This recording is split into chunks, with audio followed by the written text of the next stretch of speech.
Thanks for stopping by. Firewood today. I'm ahead of the game this year. This firewood's been drying for around 3 months. Ever the one for recording data and researching, having a better understanding.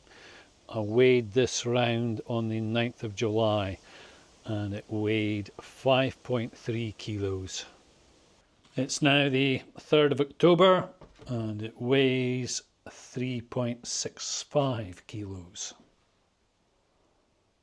So it's lost 1.65 kilos. What does that look like?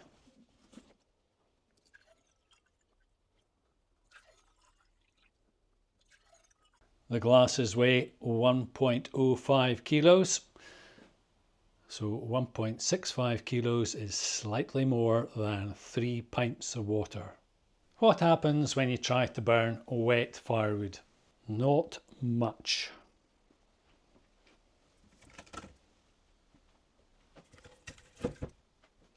This is a piece of larch and it's reading around 20%, I'd say, on the upside,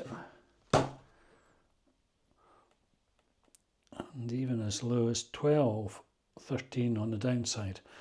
Not totally convinced of the accuracy of these, so this is just an indication, and this is Sitka spruce.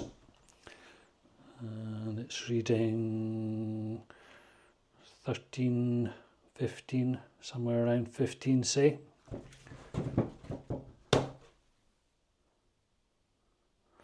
Saying 11 there. So both of these pieces are dry as far as the regulations are concerned. You could sell this as firewood, anything below 20%, though personally somewhere around 10% is where I like to see firewood that I'm going to burn. That way you're not just boiling off water. This firewood's still drying out, though more slowly now with the shorter, cooler days of autumn. I hear you. If I'd chopped up these rounds into firewood initially, then the wood would have dried out much more quickly. What can I say? Other priorities, time pressures. It was easier to move all these rounds up here in the wheelbarrow from the front of the outhouse where I cut up the raw logs with the chainsaw. I'll also probably want to move them again. Certainly the remnants of what's left after the winter when I start constructing my purpose-built kiln drying log store next year. There's more in this polytunnel, and this polytunnel tends to get really wet and damp with the water after a heavy rainstorm lapping up to the underside of the duckboard here. So I'm going to chop all this up first and store it in the outhouse, and as per my character I'll continue to monitor, record temperatures and humidity. I no longer have any issues maintaining a healthy weight. Quite remarkable really. Anyway, this is going to be fantastic aerobic exercise.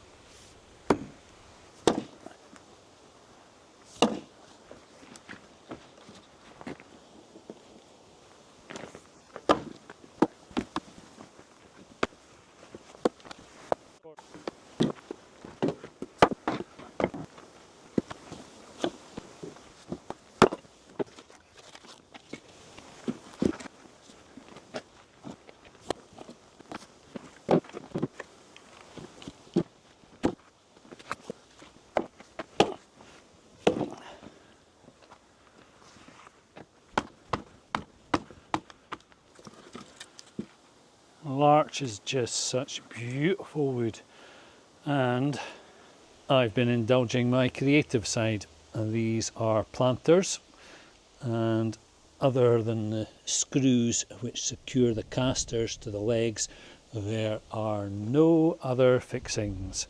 No screws, no nails, no glues. All joinery, just joinery. And for a first attempt, I'm absolutely delighted with the way these have turned out. They're solid. The finish is a Yagasugi, so very environmentally friendly. You char the wood and then it's coated in linseed oil, and I've also mixed in beeswax to fill in any small gaps in the joinery. I'm also hoping to expand my creativity to include wooden sculptures. So when I got the firewood, I put aside some chunks of larch, and there's also a couple of chunks of Sitka spruce. Might as well experiment. And as I go through my piles of firewood, if I come across any larch, then I'm going to set that aside as well. It's just far too nice a timber to burn as firewood. If you're going to chop up your firewood by hand with an axe, then my strong recommendation is you get a decent one and get one that's designed for purpose. This is a splitting axe. So I may have struggled with one of those rounds earlier on. I'll guarantee you I would have struggled a lot more if I'd just been using a normal cheap axe out of one of the local farm shops. Anyway, very pleased with my chopping block. The layout works really well. Delighted with it. The base was the original chopping block I had, and then I glued on, I sawed with the chainsaw and glued on some flatter pieces to act as a wear plate. And now the tire's fantastic as well. I really like that. Doesn't catch all the rounds, but it catches most of them. And I've secured in some of the base with dowels. And likewise, there's a wear plate on the top of this part, which is also secured in with dowels. So big dowels. I think it was what did I use? A broom handle as dowels. And the actual base is also doweled in. So this is all solid. And this is hemp rope, which when it gets wet, it will tighten in. However, to prevent everything getting wet and rotting, though in terms of rotting, I have to say, you know, the base is coming up for 8 years old. In fact, it's over 8 years old. And it's still fine, it's still solid. This is a cover though, and when I'm finished,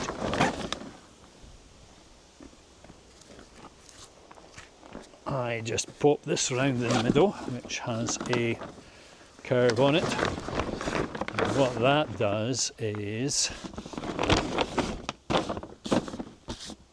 creates a rain shed without jaggy sharp edges to cut into this builder's polythene. This is a slip knot to keep it in place. When the wind blows. And this will be the location of the kiln drying log store that I have planned.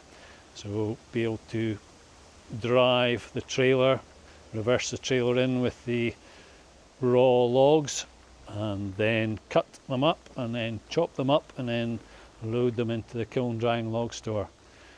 The rain's coming on now, so I really want to chop up the rest of what I've laid out here. So thanks a mil for watching. Good luck.